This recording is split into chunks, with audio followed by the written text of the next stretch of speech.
ہاں یہ ٹھیک رہے گا، علی نے کہا اور اندر کی طرف دوڑ گیا۔ آخر ادھر محمود کے جانے کیا سوجی اور دوڑ کر شہباز احمد کے سامنے آ گیا۔ نہیں جناب، آپ دروازہ نہیں کھولیں گے؟ کیا مطلب؟ وہ چونکا۔ اگر آپ نے دروازہ کھول دیا تو وہ لوگ ہمیں مار ڈالیں گے اور یہ کوئی اچھی بات نہیں ہوگی، کیونکہ یہ سب خطرہ ہم نے آپ کے لیے ہی مول لیا ہے۔ لیکن بھائی دروازے پر تو ارشد نیر موجود ہے، شہباز خان نے جھلا کر کہا۔ ہاں یہ ٹھیک ہے، لیکن یہ بھی ٹھیک ہے کہ وہی ہمیں جان سے مار ڈالنا چاہتے ہیں۔ یہ تم کیا کہہ رہے ہو؟ ارشد نیر تم لوگوں کو ہلاک کر ڈالنا چاہتا ہے؟ مگر کیوں؟ شہباز خان نے حیرت زدہ لہجے میں کہا۔ اسی وقت علی بھی دوڑتا ہوا وہاں آ گیا۔ اس کے ہاتھ میں بندوق تھی۔ اس نے پہلے اپنے ڈیڈی کا جملہ سن لیا۔ ہاں یہ سچ ہے کہ ارشد نیر ہمیں مار ڈالنا چاہتا ہے۔ وہ ایسا کیوں کرنا چاہتا ہے؟ یہ تو وہی بتا سکتا ہے۔ عجیب بات ہے، آخر ایسا کیوں کرنا چاہتا ہے وہ؟ خیر تم مجھے دروازہ کھولنے دو، میرے سامنے وہ تمہیں کچھ نہیں کہہ سکے گا، میں تمہاری حفاظت کا ذمہ دار ہوں۔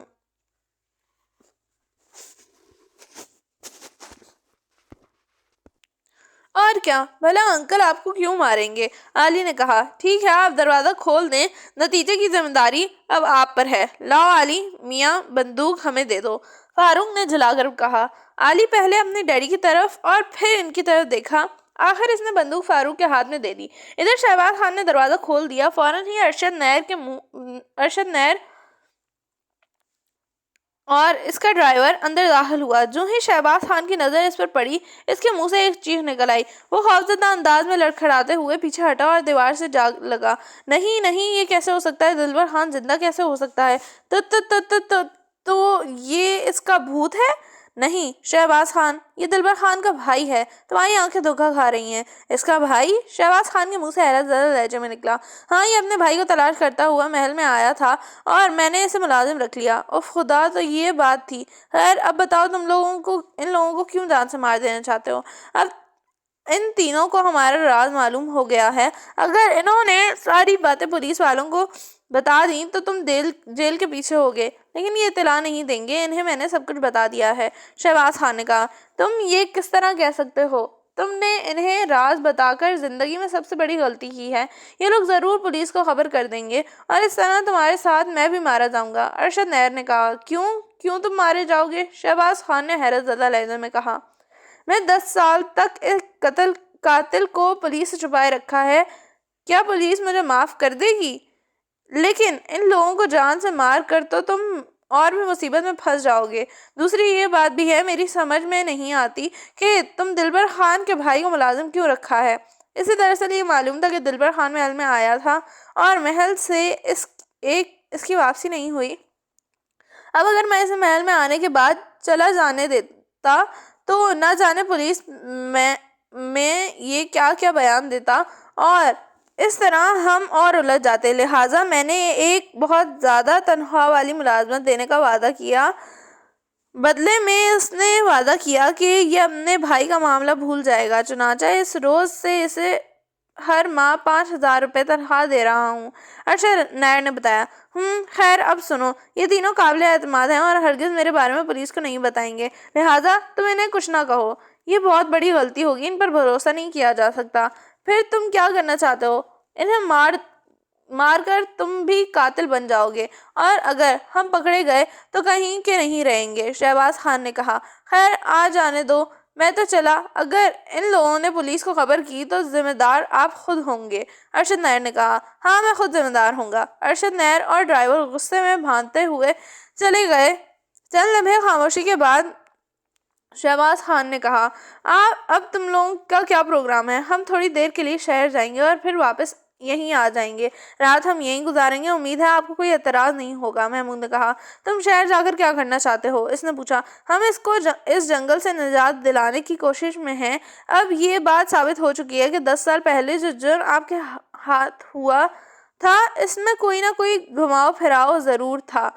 ہم اس معاملے کی تہہ تک پہنچنے کے چکر میں ہیں، جو ہی اصل بات معلوم ہوئی ہم آپ کو اطلاع کر دیں گے اور شہر لے جائیں گے، پھر امید ہے کہ آپ اپنے محل میں رہ سکیں گے۔ محل میں؟ اور یہ تو میں 10 سال سے خواب میں بھی نہیں سوچا، شہباز خان نے چونک کر کہا۔ اب آپ یہ خواب دیکھنا شروع کریں کیونکہ اس خواب کی تعبیر کا وقت آ گیا ہے، فاروق نے کہا۔ اور تینوں وہاں سے نکل گئے۔ ایک بار پھر وہ جنگل میں سفر کر رہے تھے، اچانک ایک فائر ہوا اور گولی محمود کے سر کے بالوں کو چھوتی ہوئی گزر گئی۔ تینوں ایک ساتھ دھڑم سے گرے اور درختوں کی آڑ میں ہو گئے۔ اس کے ساتھ ہی انہوں نے ارشد نیر کی آواز سنی، اگر یہ بچ کر نکل گئے تو ہمیں زندگی بھر ہاتھ ملنے پڑیں گے۔ آخر یہ کون ہے، اس معاملے میں کہاں سے ٹپک پڑے؟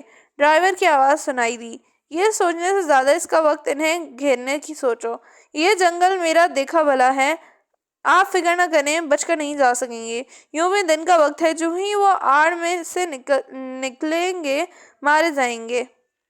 ڈرائیور کی آواز سنائی دی اور انہوں نے اپنے جسموں میں سنسنی کی لہر دوڑنی محسوس کی، کیونکہ ڈرائیور کا خیال بالکل ٹھیک تھا۔ دن کی روشنی میں کسی پستول والے کی زد سے بچ نکلنا بہت مشکل تھا اور ان کے پاس شکاری چاقو بھی تھا۔ پیچھے کھسک چلو، محمود نے سرگوشی کی۔ اس کے سوا اور کر بھی کیا سکتے ہیں؟ زمین پر رینگ کر آواز پیدا کیے بغیر وہ پیچھے ہٹتے چلے گئے، لیکن ایسے میں بھی انہوں نے ایک بات کا خیال رکھا کہ اوٹ سے باہر نہ ہونے چاہیے۔ اس وقت انہیں آسانی اگر تھی تو صرف یہ کہ ان پر حملہ کرنے والے صرف وہی تھے، اگر کہیں وہ تعداد میں زیادہ ہوتے تو اس وقت تک گھیرے جا چکے تھے۔ مشکل یہ تھی کہ ان کے پاس کوئی ہتھیار نہ تھا۔ ایسے میں انہوں نے کسی قدرتی ہتھیار کی تلاش میں نظریں دوڑائیں۔ چند ایک شاخیں زمین پر پڑی ضرور نظر آئیں، مگر وہ پتلی بہت تھیں۔ البتہ محمود کے ہاتھ ایک ہڈی ضرور لگ گئی تھی، شاید یہ کسی درندے کی ہڈی تھی۔ یہ ان حالات میں ایک بہترین ہتھیار تھا۔ اس نے فاروق اور فرزانہ کو تو برابر پیچھے ہٹتے رہنے کا اشارہ کیا اور خود چکر کاٹنے لگا۔ اس دوران ان کی طرف 3 بار فائر کیے جا چکے تھے، لیکن اب تو وہ ہوشیار ہو چکے تھے۔ یہ چکر 15 منٹ تک چلتا رہا، یہاں تک کہ محمود چکر کاٹ کر ان کی کمر تک پہنچنے میں کامیاب ہو گیا۔ اس نے دیکھا ارشد نیر اور ڈرائیور درختوں کی اوٹ لیے کھڑے تھے اور دوسری طرف دیکھ رہے تھے، اور تھوڑی دیر بعد انہوں نے قدم بڑھائے اور اگلے درخت کی اوٹ میں ہو گئے۔ محمود نے دبے پاؤں ان کی طرف بڑھنے لگا۔ ذرا سی غلطی اسے موت کے منہ میں پہنچا سکتی تھی، کیونکہ اس کے پاس صرف ایک ہڈی تھی، جبکہ مقابلوں کے پاس پستول اور خنجر تھے۔ ہڈی سے وہ انہیں وقتی طور پر بے ہوش کر سکتا تھا، اور بس اس نے دیکھا کہ فائر ڈرائیور کر رہا تھا، لہٰذا پہلے ڈرائیور کو نشانہ بنانا ضروری تھا، اور پھر وہ ڈرائیور کے عین پیچھے پہنچ گیا۔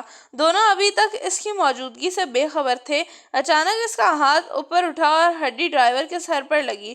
ہڈی لگنے کی آواز ارشد نیر کے کانوں سے ٹکرائی۔ وہ چونک کر مڑا اور اس کی آنکھیں حیرت سے پھیل گئیں۔ اس کا خنجر والا ہاتھ تن گیا۔ اس نے ڈرائیور کو مڑ کر گرتے ہوئے دیکھا۔ اب وہ دونوں ایک دوسرے کے سامنے کھڑے تھے۔ یہ مقابلہ بھی بہت عجیب مقابلہ تھا، ہڈی اور خنجر کا مقابلہ۔ ایسے میں محمود کو نئی سوجی، وہ پکارا، فاروق، فرزانہ، آ جاؤ، میں ان میں سے ایک کو گرا چکا ہوں۔ دوڑتے قدموں کی آواز سنائی دی اور ارشد نیر بھوکلا گیا۔ اس نے تیزی سے آگے بڑھ کر ڈرائیور کا پستول اٹھا لینا چاہا، لیکن اس کے گرنے کی وجہ سے ہاتھ سے نکل کر اس کے قریب ہی گر گیا تھا۔ لیکن محمود نے اس کا ارادہ بھانپ لیا اور فوراً ہی اپنی ٹانگ آگے کر دی۔ دوسرے ہی لمحے وہ منہ کے بل گرا۔ اسے کہتے ہیں سرکاری ٹانگ۔ اس نے فاروق کی آواز سنی۔ اسی وقت فرزانہ نے چہکی اور پستول اٹھا لیا۔ میں یہیں ٹھہرتا ہوں، تم دونوں ارشد نیر کو لے کر کار تک جاؤ، کار کو یہاں لے آؤ، محمود نے فاروق اور فرزانہ سے کہا۔ کیوں، کیا پروگرام ہے؟ فرزانہ نے پوچھا۔ پروگرام بہت ٹھیک ٹھاک ہے، تم سوال نہ کرو، کام کرو، کیونکہ کام کا وقت ہے۔ اچھی بات ہے۔ دونوں ارشد نیر کو پستول کی زد میں لیے کار تک آئے، پھر اسے کار کی ڈرائیونگ سیٹ پر بیٹھنے کی ہدایت کی۔ خود پچھلی سیٹ پر بیٹھے، پستول کی نالی اس کی کن پٹی پر رکھی اور فرزانہ نے کہا، اب وہاں چلو جہاں دلبر خان کا بھائی بے ہوش پڑا ہے۔ کار چل پڑی۔ انہوں نے محمود کو ڈرائیور کے پاس چوکس کھڑے پایا، انہیں کار سے اترتے دیکھ کر بولا، اس نے ایک بار اٹھنے کی کوشش کی تھی، میں نے ایک ہڈی اور رسید کر دی۔ بہت اچھا کیا، اب کیا کرنا ہے؟ اسے باندھ کر دونوں سیٹوں کی درمیانی جگہ میں لٹا دو، پھر ارشد نیر کو چلا کر ہمیں شہر تک لفٹ دیں گے اور شہر پہنچ کر ان کا شکریہ ادا کریں گے۔ یہ واقعی بہت شاندار پروگرام ہے، محمود نے خوش ہو کر کہا۔ اس سے پہلے تم پروگرام بناتے رہتے ہو، میں پہلی مرتبہ بنا رہا ہوں، محمود نے کہا۔ دونوں نے رومالوں اور بیلٹوں کی مدد سے ڈرائیور کو جکڑ لیا اور کار پر لاد دیا۔ چلیے جناب، اب شہر کا رخ کیجیے۔ ویسے گیدڑ ہم ہرگز نہیں ہیں اور نہ ہماری شامت آئی ہے، فاروق نے مذاق اڑانے والے لہجے میں کہا۔ کار چل پڑی۔ ارشد نیر بالکل خاموش تھا، یوں لگتا تھا جیسے پتھر کے بت میں تبدیل ہو گیا ہو، لیکن پتھر کا یہ بت ابھی ہاتھ پیر چلانے کے بالکل قابل تھا۔ شہر کی حد میں داخل ہونے پر اس نے کہا، آپ کو اب کہاں چلنا ہے؟ اس حالت میں تم اپنے محل تک جانا تو پسند نہیں کرو گے، اس لیے جدھر ہم کہتے ہیں ادھر چلو، محمود نے کہا اور اسے راستہ بتایا۔ اس نے کار کا رخ ان کی ہدایت کے مطابق کر دیا۔ شاید اب اس کے ذہن ناکارہ ہو گیا تھا، وہ خود کو بالکل بے بس محسوس کر رہا تھا۔ تھوڑی دیر بعد وہ اسے اپنے گھر کے سامنے لا چکے تھے۔ ڈرائیور کار کے اندر ہی رہنے دیا گیا، البتہ گھر سے کچھ اور رسیاں لا کر اسے مضبوطی سے جکڑ دیا گیا۔ ارشد نیر کو پستول کی زد میں رکھ کر اندر لایا گیا۔ بیگم جمشید نے یہ منظر دیکھا تو حیران ہوئے بغیر نہ رہ سکیں۔ یہ تم کیسا شکار کھیلتے پھرتے ہو؟ انہوں نے کہا۔ کیا بتائیں امی جان، آگے گئے تو ہم تھے جانوروں کا شکار کرنے ہی، لیکن یہ اور بات ہے کہ جنگل میں ہمیں شکار کرنے کو ایک آدمی ہی ملے، فاروق نے کہا اور محمود جمشید انسپکٹر کو فون کرنے لگا کیونکہ ابھی ان کے گھر آنے کا وقت نہیں ہوا تھا۔ بند کمرہ۔ انسپکٹر جمشید نے گھر کے اندر داخل ہونے کے بعد حیرت سے پلکیں جھپکائیں اور بولے، یہ تم کیا کرتے پھر رہے ہو؟ پہلے تو ان کے متعلق سوچئے جو باہر کار میں جکڑا پڑا ہے، پھر ہم ساری کہانی سناتے ہیں۔ انسپکٹر جمشید باہر گئے اور ڈرائیور کو بھی کندھے پر لاد کر اندر لے آئے۔ اسے ایک طرف ڈال دیا گیا۔ بیگم جمشید بھی وہیں آ گئیں کیونکہ وہ بھی یہ کہانی سننا چاہتی تھیں، اور پھر محمود نے انہیں شروع سے لے کر آخر تک ساری کہانی کہہ سنائی۔ آخر میں بولا، ابا جان، اس کیس میں آپ اب شامل ہوئے ہیں، آپ بتائیے کیا خیال ہے آپ کا؟ ارشد نیر اپنے منہ سے کچھ کہے گا نہیں، ڈرائیور بھی خاموش رہے گا، اور شاید ہم اصل معاملے کی تہہ تک نہیں پہنچ سکیں گے، لیکن میں ایک اور طریقہ اختیار کروں گا، انہوں نے کہا۔ اور وہ طریقہ کیا ہوگا؟ فرزانہ نے پوچھا۔ میں محل میں جاؤں گا اور دیکھوں گا اس کیس کے سلسلے میں وہاں کیا کیا جا سکتا ہے، انہوں نے جواب دیا۔ محل میں جائیں گے، لیکن کیسے؟ سنا ہے وہاں تو نوکروں کی فوج ہوتی ہے۔ پرواہ نہیں، ویسے محل میں جانے سے پہلے ایک کام اور کروں گا۔ اس کیس میں تم لوگ اپنے حصے کا کام کر چکے ہو، اب میرا کام شروع ہوتا ہے، سب کچھ مجھ پر چھوڑ دو۔ انسپکٹر جمشید معنی خیز انداز میں مسکرائے۔ ایک اور کام جو آپ کریں گے وہ کیا ہے؟ فاروق نے پوچھا۔ تم میرے ساتھ ہوگے، دیکھ ہی لوگے۔ یہ کہہ کر انہوں نے کچھ سوچا اور پھر ڈائریکٹری میں شہباز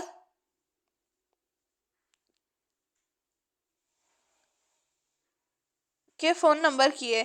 شہباز خان نے اپنی کہانی سناتے وقت ہی یہی نام بتایا تھا۔ یہ کئی نمبر تھے، انہوں نے باری باری فون کرنے شروع کیے۔ ہر فون نمبر سے انہوں نے فورمین دلبر خان کا پتہ معلوم کیا۔ تیسرے نمبر پر سے فوراً ہی بتایا گیا، لو بھائی، تمہارے فورمین کے گھر پر تو پتہ چلا گیا ہے۔ انسپکٹر جمشید مسکرائے۔ کمال ہے، 10 سال گزرنے پر بھی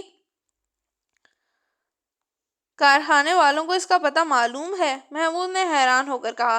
تم شدید قسم کے غلط فہمی میں مبتلا ہو، تمہاری غلط فہمی بہت جلد دور ہو جائے گی، آؤ چلیں، انہوں نے کہا۔ اور ان دونوں کا کیا کریں؟ تمہاری امی انہیں دیکھتی رہیں گی، البتہ ہم انہیں باندھ کر جائیں گے۔ تھوڑی دیر بعد وہ دلبر خان کے مکان کے سامنے موجود تھے۔ مکان بہت عالی شان تھا اور نیا بنا ہوا تھا۔ حالانکہ مکان تھا پرانا، اس کا مطلب تھا اس کے نئے سرے سے مرمت کرائی گئی تھی۔ محمود نے آگے بڑھ کر دستک دی تو ایک بوڑھی عورت دروازے پر نمودار ہوئی۔ دلبر خان یہیں کہیں رہتا ہے نا؟ انسپکٹر جمشید نے آگے بڑھ کر پوچھا۔ ہاں بیٹا، بڑھیا نے کہا، اور وہ حیران رہ گئے۔ ہم اس کے دوست ہیں، اس نے ہم سے ملاقات کے لیے یہاں بلایا تھا۔ کیا وہ اندر موجود ہے؟ نہیں، وہ کہیں گیا ہوا ہے۔ پچھلی مرتبہ جب ہم یہاں آئے تھے تو مکان پرانا تھا، کیا اسے دوبارہ بنوایا گیا ہے؟ ہاں، اس نے کہا۔ اچھا، دلبر خان کا بھائی ہے اندر؟ انسپکٹر رمشید نے چونک کر پوچھا۔ دلبر خان کا بھائی؟ اس کا تو کوئی بھائی ہی نہیں ہے۔ اوہ، شاید ہمیں غلط فہمی ہوئی ہے۔ اچھا، تو وہ کب تک آ جائے گا؟ کچھ پتہ نہیں، اس کے آنے نہ آنے کا کوئی پتہ نہیں ہوتا۔ تو پھر اس وقت تو ہم پھر چلتے ہیں، شام کو پھر آئیں گے، انہوں نے کہا۔ پھر چونک کر پوچھا، ہاں، تم نے یہ نہیں بتایا کہ تم کون ہو؟ میں اس گھر کی ملازمہ ہوں۔ بہت شکریہ۔ وہ واپس جیپ کی طرف چلے۔ محمود، فرزانہ اور فاروق کا برا حال تھا۔ خدایا، چکر کیا ہے؟ دلبر خان تو زندہ ہے اور اس کا کوئی بھائی بھی نہیں ہے، پھر یہ کیسے ممکن ہے کہ شہباز خان نے اسے خنجر سے مار ڈالا تھا؟ فرزانہ کہتی چلی گئی۔ جیپ میں بیٹھ کر وہ گھر کی طرف روانہ ہو گئے۔ اس کی صرف ایک ہی صورت ہے کہ وہ یہ کہ دلبر خان مر نہیں سکا اور زندہ بچ گیا۔ چنانچہ ارشد نیر اس کے ساتھ مل کر یہ منصوبہ بنایا کہ کیوں نہ ہم شہباز خان کی ساری دولت اور جائیداد پر قبضہ کر لیا جائے۔ لیکن یہاں ایک سوال یہ پیدا ہوتا ہے کہ دلبر خان تو شہباز خان کے بیٹے علی کو اغوا کرنے آیا تھا، یہ تو وہ شاید ملازمت چھوٹ جانے کا بدلہ لینا چاہتا تھا۔ ارشد نیر سے اس کا گھٹ جوڑ کس طرح ہو گیا؟ 10-11 سال پہلے کے جو واقعات شہباز خان نے بتائے ہیں وہ واضح نہیں ہیں۔ یہ بھی پتہ نہیں چل سکا کہ دلبر خان اندر کس طرح داخل ہوا تھا۔ اگر اس بات کا پتہ چل جائے تو پھر سب کچھ معلوم ہو سکتا ہے۔ خیر، اس کے لیے واحد صورت صرف یہی ہے کہ محل میں جاؤں اور کم از کم ایک رات وہاں گزاروں۔ آخر آپ کیا کریں گے؟ اس خنجر کو تلاش کروں گا جس کے ذریعے شہباز خان نے دلبر خان کو ہلاک کیا تھا۔ اگرچہ وہ ابھی زندہ سلامت ہے، کیا وہ خنجر ابھی تک وہیں موجود ہوگا؟ یقیناً شہباز خان خنجر وہیں چھوڑ کر چلے آئے تھے، اور اگر اس سارے چکر میں دلبر خان اور ارشد نیر کے ہاتھ ہیں تو انہوں نے شہباز خان کو ہمیشہ خوفزدہ رکھنے کے لیے اس خنجر کو حفاظت سے رکھا ہوگا، تاکہ ضرورت پڑنے پر شہباز خان کو خنجر دکھا کر اس کا جرم یاد دلایا جائے اور وہ شہر کا رخ کرنے کی جرات نہ کریں۔ یہ کیس بھی عجیب کیس ہے۔ تمام واقعات معلوم ہو جانے کے باوجود ابھی تک تمام واقعات معلوم نہیں ہوئے۔ فاروق نے منہ بنایا۔ شروع ہو گئیں اوٹ پٹانگ باتیں، فرزانہ نے جھلا کر کہا۔ ابا جان، کیا میں اوٹ پٹانگ باتیں کہہ رہی ہوں؟ نہیں، اس کیس کے حالات، دو واقعات کو دیکھا جائے تو یہ بالکل معقول بات تھی۔ انسپکٹر رمشید مسکرایا۔ سن لیا فرزانہ؟ فاروق نے طنزیہ انداز میں کہا۔ میں بحری نہیں، اس نے جھلا کر کہا۔ یہ جان کر بہت خوشی ہوئی۔ خدا کا شکر ہے میں ایک بحری بہن کا بھائی نہیں۔ اس کا لہجہ شوخ تھا۔ سوال یہ ہے کہ اب ہم محل میں کیسے داخل ہوں گے؟ بہت آسانی سے۔ میں ارشد نیر کے میک اپ میں ہوں گا، تم میرے محل میں داخل ہونے کے چند منٹ بعد آؤ گے اور میں تمہیں اپنا مہمان بنا کر ساتھ رکھوں گا۔ انسپکٹر رمشید بولے۔ آخر آپ محل میں کس طرح داخل ہوں گے؟ میک اپ کرنے کے باوجود آپ کو یہ کس طرح معلوم ہوگا کہ آپ کا کمرہ کس طرف ہے؟ محل کے باقی کمرے کس کس سمت میں ہیں؟ فرزانہ نے اعتراض کیا۔ تم فکر نہ کرو، اس کا طریقہ سوچ لیا ہے۔ وہ پراسرار انداز میں مسکرائے۔ شہباز خان کے محل نما مکان کے دروازے پر دستک ہوئی۔ اس کا وفادار ملازم نے دروازہ کھولا تو باہر ارشد نیر کھڑا نظر آیا۔ اس نے ایک ٹانگ پر پٹی باندھی تھی اور پٹی خون سے سرخ ہو رہی تھی۔ ارے، یہ کیا ہوا صاحب؟ ایکسیڈنٹ میں زخمی ہو گیا ہوں، سہارا دے کر مجھے میرے کمرے میں پہنچا دو۔ اوہ، آئیے جناب، آئیے۔ اس نے آگے بڑھ کر ارشد نیر کے بازو اپنے کندھے پر رکھ لیا۔ اس طرح چلتے ہوئے وہ اس کے کمرے میں آئے۔ اس کمرے کے ٹھاٹھ باٹھ شاہانہ تھے۔ شرفو نے اسے بستر پر لٹا دیا۔ آج مجھے 10 سال پہلے کا زمانہ یاد آ رہا ہے۔ نہ جانے میرا دوست اب کہاں ہوگا؟ آخر وہ یہاں سے کیوں چلا گیا؟ میں خود اب تک حیران ہوں صاحب۔ میں تو ان کی یاد میں دن رات روتا ہوں۔ وہ کتنے اچھے تھے۔ ان کے بغیر محل کی یہ دیواریں مجھے کاٹ کھانے کو دوڑتی ہیں۔ یہاں صرف اس امید پر ٹھہرا ہوں کہ ایک نہ ایک دن وہ لوٹ کر ضرور آئیں گے۔ ہاں، وہ آئیں گے، ضرور آئیں گے، ارشد نیر نے کہا۔ کیا آپ کو ان کے بارے میں کچھ معلوم ہوا ہے؟ بوڑھے ملازم نے بے چین ہو کر کہا۔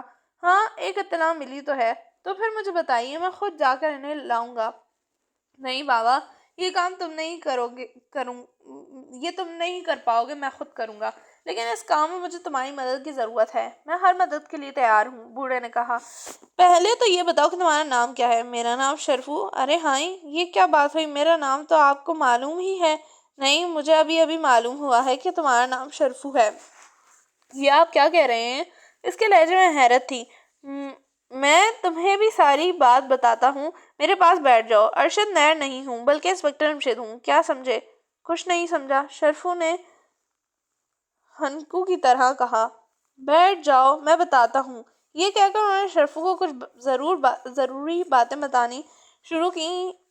10 سال پہلے شہباز خان سے ایک جرم سرز ہو گیا، اس جرم کی وجہ سے ہی وہ چھپ گئے، لیکن ارشد نیر اور دلبر خان نے مل کر کوئی چکر چلایا اور انہیں واپس نہیں آنے دیا۔ اب ہم چاہتے ہیں کہ اصل مالک واپس آ جائیں۔ یہی تو میری بھی تمنا ہے، اس نے خوش ہو کر کہا۔ تو پھر ہماری مدد کرنی ہوگی، پھر انشاءاللہ تم بہت جلد انہیں یہاں دیکھو گے۔ میں ہر طرح کی مدد کرنے کے لیے تیار ہوں۔ اسی وقت دروازے کی گھنٹی بجی۔ یہ میرے 3 بچے ہوں گے، انہیں بھی یہیں لے آؤ، پھر ہم مل کر باتیں کریں گے کہ کیا کرنا ہے۔ جی بہت بہتر، شرفو نے کہا اور جا کر محمود، فاروق اور فرزانہ کو لے آیا۔ محمود، فاروق اور فرزانہ کے آنے کے بعد اس وقت تک جو حالات انہیں معلوم تھے شرفو کو بتائے گئے۔ اس کی حیرت کا کوئی پوچھنا۔ اب یہ بتاؤ کہ اس وقت یہاں کل کتنے ملازم ہیں؟ تقریباً 10۔ انہیں 8 دن کی چھٹی دے آؤ۔ ارشد نیر کی طرف سے کہہ دینا کہ آج کی تنخواہ بھی انہیں دوں گا، 2 گنا ملے گی۔ آپ فکر نہ کریں، میں ابھی چند منٹ میں انہیں رخصت کرتا ہوں۔ یہ کہہ کر شرفو چلا گیا۔ کمال ہے، آپ نے چند منٹ میں کام دکھایا، محمود نے خوش ہو کر کہا۔ معلوم ہوتا ہے تم میری زبان سے بہت ڈرتی ہو، فاروق بولا۔ تھوڑی دیر بعد شرفو اندر آیا۔ اس نے خبر سنائی، سب ملازم چلے گئے ہیں اور اب ہمارے علاوہ کوئی اندر موجود نہیں۔ بہت خوب، بیرونی دروازہ بند کر دو اور کسی ایسے کمرے کے بارے میں بتاؤ جو ہمیشہ بند رکھا جاتا ہو، خاص طور پر شہباز خان کی موجودگی کے بعد سے۔ ایک کمرہ ایسا ہے جو پورے 10 سال سے بند ہے، اسے کبھی کھولا بھی نہیں گیا، لیکن مجھے یہ معلوم نہیں کہ اس کمرے کے تالے کی چابی کہاں رکھی رہتی ہے۔ شرفو نے پریشان ہو کر کہا۔ تم فکر نہ کرو، اسے کھول لیں گے۔ مختلف برآمدوں کے فرش پر اس قدر چکنے تھے کہ انہیں کئی باریکیوں لگا کر اب پھسلے۔ اس کمرے کی دروازے پر پہنچ کے انسپکٹر جمشید نے چابیوں کا ایک گچھا سا نکالا اور باری باری تالے میں چابیاں لگانا شروع کر دیں، لیکن کوئی چابی نہ ملی۔ محمود، اپنا تار نکالنا ذرا، انسپکٹر جمشید نے کہا۔ محمود نے تار بھی نکالا لیکن وہ بھی ناکام ہو گیا۔ آگے انسپکٹر جمشید نے محمود سے کہا، بابا شرفو کے ساتھ باہر جاؤ، جیب میں ایک دوسرا خنجر موجود ہے، وہ نکال لاؤ۔ دوسرے گچھے کی پہلی ہی چابی نے کام دکھا دیا، تالا کھل گیا۔ انہوں نے دروازہ دھکیل کر کھول دیا لیکن خود باہر ہی کھڑے رہے۔ رک کیوں گئے ابا جان، چلیے نا اندر، فاروق بولا۔ بے وقوف ہو تم، کمرہ 10 سال سے بند ہے، اس کے اندر ہوا گندگی ہوگی۔ محمود نے منہ بنایا۔ چلو شکر ہے تم تو عقل مند ہو، اگر تم بھی میری طرح ہوتے تو کیا ہوتا؟ فاروق مسکرایا۔ ہوتا یہ کہ مجرم لوگ ہم پر ہنسا کرتے، فرزانہ نے کہا۔ چند منٹ انتظار کرنے کے بعد وہ کمرے میں داخل ہوئے۔ ابھی تک ہوا خراب ہی تھی، عجیب سی بو ان کے نتنوں میں آئی۔ کمرے میں گرد و غبار کی تہیں جمی تھیں۔ کمرے کی ایک دیوار کے ساتھ میز رکھی تھی، 3 الماریاں تھیں جن کے تالے لگے ہوئے تھے۔ یہ تالے بھی انہوں نے چند منٹ میں کھول لیے۔ ان الماریوں میں کاغذات اور کتابوں کے سوا انہیں کچھ نظر نہیں آیا۔ ایسے میں فرزانہ کی نظر میز کے دراز پہ پڑی، اس پر بھی ایک تالا لگا ہوا تھا۔ یہ دراز بھی کھول کر دیکھنی چاہیے۔ اور ہاں، انسپکٹر جمشید اور پھر میز کی دراز پر جھک گئے۔ اس تالے کو کھولنے میں انہیں کافی محنت کرنا پڑی، آخر تالا کھل گیا۔ انہوں نے دراز کھینچی اور پھر دھک سے رہ گئے۔ زندہ مقتول۔ دراز میں ایک خون آلود خنجر موجود تھا، اس کے پھل پر لگا ہوا خون اب سیاہ پڑ گیا تھا۔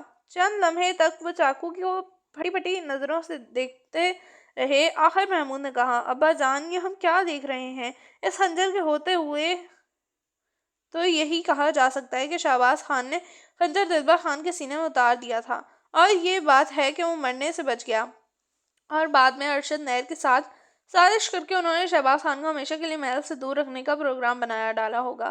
ہاں، دیکھتے جاؤ، اب پانی کا پانی دودھ کا دودھ ہونے کا وقت آ گیا ہے۔ ایک شخص 10 سال تک اپنے گھر سے بے گھر رہا، اسے جنگل کی زندگی اختیار کرنے پر مجبور کر دیا گیا، نہ صرف اسے بلکہ اس کے معصوم بچے کو بھی، انسپکٹر جمشید نے جذباتی آواز میں کہا، اور جیب سے رومال نکال کر خنجر اس میں لپیٹ لیا۔ پھر وہ اس کمرے سے باہر نکل آئے۔ شرفو کو تو انہوں نے وہیں چھوڑا اور خود جنگل کی طرف روانہ ہو گئے۔ جیپ کے ہارن کی آواز نے شہباز خان اور علی کو چونکا دیا۔ دونوں خوفزدہ انداز میں باہر نکلے، لیکن ان تینوں کو دیکھ کر خوش ہو گئے۔ ساتھ ہی ان کے ساتھ انسپکٹر جمشید کو دیکھ کر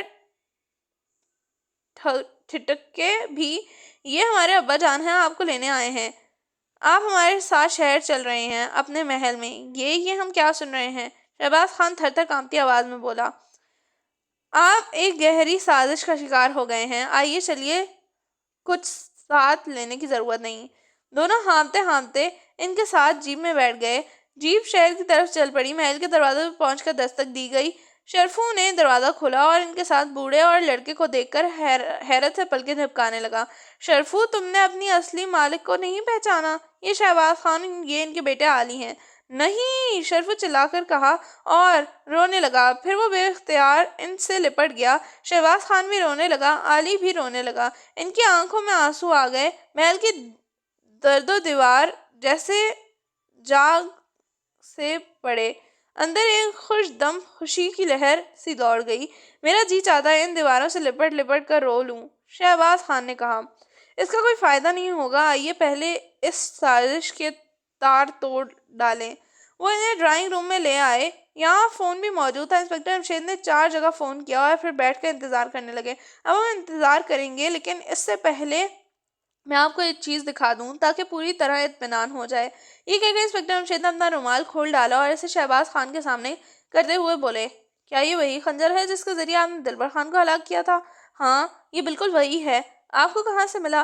اس محل میں ایک کمرے سے۔ سنا ہے وہ کمرہ بھی 10 سال سے بند رہا گیا ہے۔ اوہ، شہباز خان کے منہ سے نکلا۔ معلوم ہوتا ہے کہ اس کا ڈراپ سین ہونے والا ہے۔ مجرم صاحبان تشریف لانے والے ہیں۔ ہاں، لیکن اس سے پہلے انسپکٹر جمشید کے الفاظ درمیان میں ہی رہ گئے۔ گھنٹی بجی تھی۔ جاؤ شرفو، دروازے پر جو کوئی بھی آیا ہے اسے اندر لے آؤ۔ شرفو گیا اور آنے والے کو لے آیا۔ 15 منٹ بعد پھر گھنٹی بجی۔ انسپکٹر جمشید اس مرتبہ شرفو کو ہدایت دی اور اسے دروازے کی طرف بھیج دیا۔ 1 منٹ بعد وہ ارشد نیر اور دلبر خان کے ساتھ اندر داخل ہوا۔ کمرے میں بہت سے لوگوں کو دیکھ کر وہ بوکھلا اٹھے۔ شرفو، یہ کیا بات ہے؟ تم نے کہا ڈرائنگ روم میں ہمارے کچھ دوست آئے بیٹھے ہیں، تو کیا یہ آپ کے دوست نہیں ہیں؟ ادھر دیکھیے، شرفو نے شہباز خان کی طرف اشارہ کرتے ہوئے کہا۔ نہیں، ارشد نیر چلایا اور پھٹی پھٹی آنکھوں سے شہباز خان اور علی کو دیکھنے لگا۔ ان پر اس کی نظر پہلی مرتبہ پڑی تھی۔ اب شہباز خان کے سر اور داڑھی کے زائد بال نظر نہیں آ رہے تھے۔ وہ ایک خوبصورت لیکن ادھیڑ عمر کا آدمی نظر آ رہا تھا۔ بیٹھ جائیے مسٹر ارشد نیر اور دلبر خان صاحب۔ انسپکٹر جمشید طنزیہ انداز میں مسکرائے۔ دلبر خان شہباز خان کے منہ سے مارے حیرت کے نکلا۔ ہاں، وہی دلبر خان ہے جو آپ کے ہاتھ سے مارا گیا تھا۔ اس کا بھائی کبھی تھا ہی نہیں۔ اوہ، اس کے منہ سے نکلا۔ ایک مرتبہ میں نے ایک جاپانی آدمی کو دیکھا تھا۔ وہ کھلونوں کی ریہڑی لے جا رہا تھا اور اس کا کہنا تھا کہ یہ کھلونے جاپان میں لے کر آیا ہے۔ مجھے یہ سن کر ہنسی آئی۔ میں نے اس سے کہا کہ بھائی راز، ذرا کوئی چابی کھولنا مجھے بھی دکھاؤ۔ وہ میرے طنز کو سمجھ گیا اور اس نے مجھے غصے میں آ کر ایک کھلونا دکھایا۔ وہ کھلونا ایک خنجر تھا۔ خنجر کا پھل نہایت ہی چمکدار تھا، دھار بھی تیز تھی۔ معلوم ہو رہی تھی کہ اس کا دستہ پلاسٹک کا تھا۔ میں نے خنجر کو الٹ پلٹ کر دیکھا۔ دراصل اس خنجر کی کیا خوبی ہے؟ میں نے وہ خنجر اس سے خرید لیا اور اس کیس میں بھی ایک ایسا خنجر ہی استعمال کیا گیا ہے۔ ٹھہریے، میں آپ کو ساری کہانی سناتا ہوں۔ آپ کون ہیں؟ ارشد نیر غصے سے چلایا۔ ارے ہاں، میں تو اپنا تعارف کروانا ہی بھول گیا۔ خیر سنیے، مجھے انسپکٹر جمشید کہتے ہیں اور ان تینوں کو تو آپ جانتے ہی ہوں گے کیونکہ آپ دونوں کا ان تینوں سے واسطہ پڑ چکا ہے۔ آپ انہیں جان سے مار ڈالنا چاہتے تھے اور اس نے پوری کوشش بھی کی تھی، لیکن خدا کو ان کی زندگی منظور تھی۔ نہ صرف یہ کہ ان کی زندگی منظور تھی بلکہ شہباز خان اور ان کے بیٹے کو بھی ان کے گھر لانا تھا، چنانچہ وہ لے آیا۔ ظلم ہے، ایک دن تو توڑ دیتا ہے، جرم ہے، ایک دن ظاہر ہو کر رہتا ہے۔ ارشد نیر، تم شہباز خان کے بچپن کے دوست تھے، انہوں نے ہر موقع پر تمہاری مدد کی، تم تعلیم حاصل کرنے کے بھی قابل نہیں تھے، انہوں نے تمہاری تعلیم کا بوجھ بھی برداشت کیا، یہاں تک کہ بڑے ہونے پر اپنے کارخانوں کا جنرل مینیجر بھی بنا دیا۔ تمہیں اور آخر کیا چاہیے تھا؟ مسٹر ارشد نیر کے یہ سازش کر بیٹھے اپنے دوست اور ان کے بیٹے کے خلاف۔ یہ کہہ کر انسپکٹر جمشید خاموش ہو گئے۔ ڈرائنگ روم میں ایک لمحے کے لیے گہرا سناٹا طاری ہو گیا۔ پھر ارشد نیر چلایا، یہ سب کیا ڈرامہ کھیلا جا رہا ہے؟ اصل بات صرف اتنی سی ہے کہ آج سے 10 سال پہلے دلبر خان نامی ایک آدمی شہباز خان کے بیٹے علی کو اغوا کرنے آیا تھا۔ شہباز خان کی آنکھ کھل گئی تھی، یہ اس کے راستے میں آ گئے۔ اس نے اپنے خنجر سے وار کرنا چاہا لیکن اتفاق سے خنجر ان کے ہاتھ سے گر گیا۔ خنجر انہوں نے اٹھا لیا اور اس کے سینے پر اتار دیا۔ واقعہ دراصل یہ ہے کہ پھانسی خون سے یہ کہیں غائب ہو گئے اور خوف سے یہ کہیں غائب ہو گئے اور مختار نامہ مجھ کو لکھ کر گئے۔ آخر ان کی عدم موجودگی میں کارخانوں کا انتظام کسی نہ کسی کو سنبھال لینا تھا۔ اب اگر میں نے انتظام سنبھال لیا تو کیا برا کیا، لیکن مصیبت یہ ہے کہ دلبر خان بالکل زندہ سلامت تمہارے سامنے کھڑا ہے۔ انسپکٹر جمشید بولے، یہ دلبر خان نہیں ہے، اس کا بھائی ہے۔ ارشد نیر نے چیختے انداز میں کہا، یہ غلط ہے، دلبر خان کے گھر والے کہتے ہیں کہ دلبر خان کا کوئی بھائی ہی نہیں تھا کبھی بھی، ہم تصدیق کر چکے ہیں، اور اگر دلبر خان کا کوئی بھائی تھا تو تم بتاؤ اس کا نام کیا تھا، اس کی میونسپل کارپوریشن کی پرچی دکھاؤ، ہم تسلیم کر لیں گے، لیکن میں جانتا ہوں کہ تم ایسا کوئی ثبوت پیش نہیں کر سکو گے، نہ دلبر خان کے بھائی کا نام بتا سکو گے۔ انسپکٹر جمشید کہتے چلے گئے۔ ارشد نیر کے منہ سے کوئی غلط الفاظ نہ نکل سکا۔ انسپکٹر جمشید نے رک کر پھر کہنا شروع کیا، اب سوال یہ پیدا ہوتا ہے کہ دلبر خان کے سینے میں تو خنجر اتارا گیا تھا، پھر یہ زندہ سلامت کس طرح کھڑا ہو گیا؟ جو اب ذہن میں یہاں یہی آتا ہے کہ ہو سکتا ہے کہ یہ خنجر زیادہ کاری نہ لگا ہو اور یہ بچ گیا ہو، اور اس کے بعد ارشد نیر نے اس کے ساتھ مل کر یہ منصوبہ بنایا کہ یہ بات شہباز خان سے چھپائی جائے کہ دلبر خان بچ گیا ہے۔ اس طرح وہ اسے محل سے دور جنگل سے زندگی گزارنے پر مجبور ہو جائے گا اور خود بیٹھے بٹھائے کارخانے اس محل اور نقدی کے مالک بن جائیں گے۔ میں بھی یہی خیال کرتا ہوں، اگر مجھے ایک چیز نہ مل جاتی، اور وہ چیز اب میں آپ سب لوگوں کے سامنے رکھتا ہوں، اس کے بعد آپ سب لوگ خود بخود سمجھ جائیں گے۔ یہ کہہ کر انہوں نے اپنا رومال سب کے سامنے پھیلا دیا۔ اس میں رکھا خنجر دیکھ کر وہ سب حیرت زدہ رہ گئے۔ یہ ہے وہ خنجر دلبر خان کے سینے میں اتارا گیا تھا، اور اب واقعہ یاد کیجئے، جب میں نے ایک چابی سے خنجر خریدا تھا، وہ خنجر بالکل ایسا ہی تھا، لیکن اس خنجر میں ایک ایسی خاص بات ہے۔ کمرے میں موجود ایک آدمی نے حیرت زدہ لہجے میں کہا، میں ابھی دیکھتا ہوں۔ یہ کہہ کر انہوں نے خنجر کو دائیں ہاتھ میں پکڑ کر اس کی نوک پر بائیں ہاتھ کی انگلی رکھ دی اور ہلکا سا دباؤ ڈالا۔ میں نے دیکھا خنجر کا پھل پلاسٹک کے خول میں غائب ہو گیا، پھر جو ہی انہوں نے انگلی ہٹائی، پھل پھر باہر آ گیا۔ اب اگر میں اس خنجر کو کسی کے سینے پر رکھ کر ہلکا سا دباؤ دوں تو منظر یہی آئے گا، جیسے خنجر سینے میں گھس گیا ہو، حالانکہ پھل پلاسٹک کے دستے میں گھس گیا تھا، انہوں نے بتایا۔ لیکن ابا جان، شہباز خان نے خون کا فوارہ چھوٹتے دیکھا تھا۔ محمود نے اعتراض کیا، ہاں، وہ اس لیے کہ منصوبے پہلے ہی تیار کر لیا گیا تھا۔ ارشد نیر، کارخانوں کا جنرل مینیجر، یہ منصوبہ بہت عرصے سے اس کے ذہن میں چل رہا تھا، جس کی وجہ سے یہ تھی کہ شہباز خان کا آگے پیچھے کوئی رشتہ دار نہیں تھا۔ لے دے کر اس کا ایک ننھا سا بچہ تھا۔ اس کام کے لیے فوراً میں دلبر خان مناسب نظر آیا، چنانچہ اس نے اس سے ساز باز کی اور یہ بھی تیار ہو گیا۔ نہایت آسانی سے کروڑوں کی جائیداد ہاتھ آ رہی تھی اور کوئی سنگین جرم بھی کرنا نہیں پڑ رہا تھا۔ اس رات دلبر خان نے ایک غبارے میں کبوتر یا کسی اور جانور کا خون بھرا، اسے قمیص کے نیچے چھپایا اور یہاں آ گیا۔ وقت پہلے ہی طے ہو چکا تھا۔ ارشد نیر نے جا کر اس کے لیے دروازہ کھول دیا اور ڈرامہ شروع ہو گیا۔ علی کو اغوا کا بہانہ بنایا گیا تاکہ شہباز خان مرنے مارنے پر تل جائے، اور ایسا ہی ہوا۔ خنجر کی نوک قمیض میں سے غبارے میں دھس گئی اور خون اس میں ابل پڑا۔ چاقو کی نوک پر کم از کم اتنا دباؤ ضرور ڈالنا پڑتا کہ ایک غبارے جیسی چیز کٹ جائے۔ دلبر خان نے اسی وقت خوب ایکٹنگ کی ہوگی۔ وہ تڑپنے لگا تاکہ شہباز خان کو اس کی موت کا یقین آ جائے۔ یہ خوف زدہ انداز میں چلائے تو ارشد نیر اندر داخل ہوا۔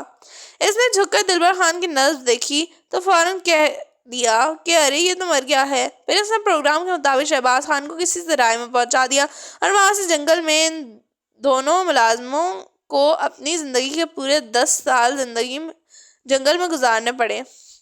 اتنا رحم ارشد نیر ضرور کرتا رہا کہ انہیں ہفتے میں ایک بار کھانے کی چیزیں پہنچاتا رہا۔ یہ تھی کل کہانی۔ یہ کہہ کر انسپکٹر جمشید خاموش ہو گئے۔ کسی کے منہ سے کوئی الفاظ نہ نکل سکا۔ آخر انسپکٹر جمشید ہی بولے، اب اگر مسٹر ارشد نیر اپنی صفائی میں کچھ کہنا چاہتا ہے تو ہم سننے کے لیے تیار ہیں۔ اگر ان کے پاس اپنی بے گناہی کا کوئی ثبوت ہے تو یہ پیش کر دیں، ورنہ تو ان کا جرم ثابت ہو چکا ہے۔ دلبر خان کو عدالت میں پیش کیا جائے گا اور کیس ثابت ہو جائے گا۔ اس کے بعد عدالت جانے یہ جانے۔ میں اپنی بے گناہی کا ثبوت دوں گا اور اسی کمرے میں دوں گا، ارشد نیر نے کہا اور جیب میں ہاتھ ڈال دیا۔ جب اس کا ہاتھ جیب سے نکلا تو اس میں ایک پستول تھا۔ آخری وار، تم سب لوگ اپنے ہاتھ اوپر اٹھا لو، اس نے خوفزدہ آواز میں کہا۔ بہت خوب، تو میں نے جو اندازے لگائے تھے وہ 100% درست تھے۔ انسپکٹر جمشید مسکرائے۔ ہاں بالکل اس طرح ہوا جس طرح تم نے بیان کیا، لیکن تم سے کسی کو بھی زندہ نہیں چھوڑوں گا۔ یہ محل میرا ہے، کارخانے میرے ہیں، میں انہیں کسی بھی قیمت پر نہیں چھوڑوں گا۔ خبردار کوئی حرکت نہ کرے۔ ہاتھ اوپر اٹھا لو۔ چلو اچھا ہی ہوا تم نے اپنا جرم خود ہی قبول کر لیا۔ اب سنو، اس کمرے میں اس وقت تمہارے علاقے کے تھانے دار، پولیس اور بڑے بڑے افسر موجود ہیں۔ ان کی موجودگی میں تم پستول اٹھا کر نقصان میں رہو گے، اپنے جرم میں اضافہ کرو گے۔ یوں اگر میں چاہوں تو تمہیں فائر کرنے کی مہلت بھی نہ دوں اور پستول تمہارے ہاتھ سے نکل جائے۔ تم میرے نشانے سے باخبر نہیں، ورنہ ایسا نہ کہتے۔ علی، تم میرے پاس آ جاؤ، ارشد نیر نے پہلے انسپکٹر جمشید سے اور پھر علی سے کہا۔ علی نے گھبرا کر اپنے باپ کی طرف دیکھا، وہ بھی ساکت بیٹھا تھا۔ تو تم ایسے نہیں مانو گے۔ خیر یہ لو، انسپکٹر جمشید بولے اور ان کے الفاظ کے ساتھ ہی پستول ہاتھ سے چھوٹ نکلی۔ ایک فائر ہوا، لیکن کوئی یہ دیکھ نہ سکا کہ گولی کس طرف چلی۔ وہ حیرت زدہ رہ گئے۔ بعد میں یہ بات ان کی سمجھ میں آئی کہ انہوں نے جیب میں سے ہی فائر کیا تھا۔ ارشد نیر ہکا بکا رہ گیا۔ دلبر خان نے پستول پر چھلانگ لگا دی، لیکن اس سے پہلے فاروق حرکت میں آ چکا تھا۔ اس نے ایک قلع بازی کھائی اور پستول اچک کر دوسری طرف نکال گیا۔ تم دونوں دراصل ابھی نئے نئے مجرم بنے ہو، ہمیں جانتے نہیں، ورنہ ایسی کوئی کوشش نہ کرتے، فاروق نے شریر لہجے میں کہا۔ انسپکٹر جمشید کے اشارے پر تھانے دار اور اس کے ساتھی حرکت میں آئے اور انہوں نے ارشد نیر اور دلبر خان کے ہاتھوں میں ہتھکڑیاں ڈال دیں۔ ابا جان، میں یہ نہیں سمجھ سکا کہ امی جان نے ان دونوں کو کس طرح چھوڑا ہوگا۔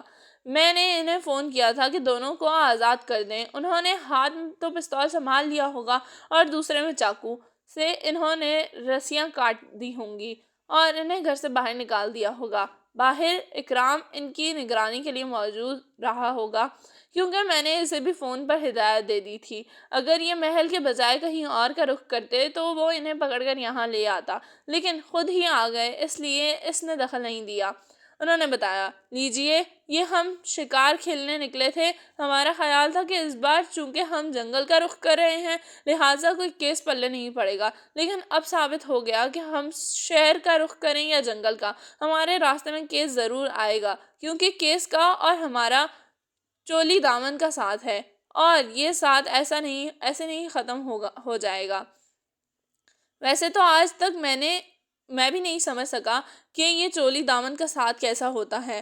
محمود فرزانہ کیا تم جانتے ہو؟ فاروق خاموش ہو کر انہیں گھورنے لگا لیکن دونوں نے کوئی جواب نہیں دیا۔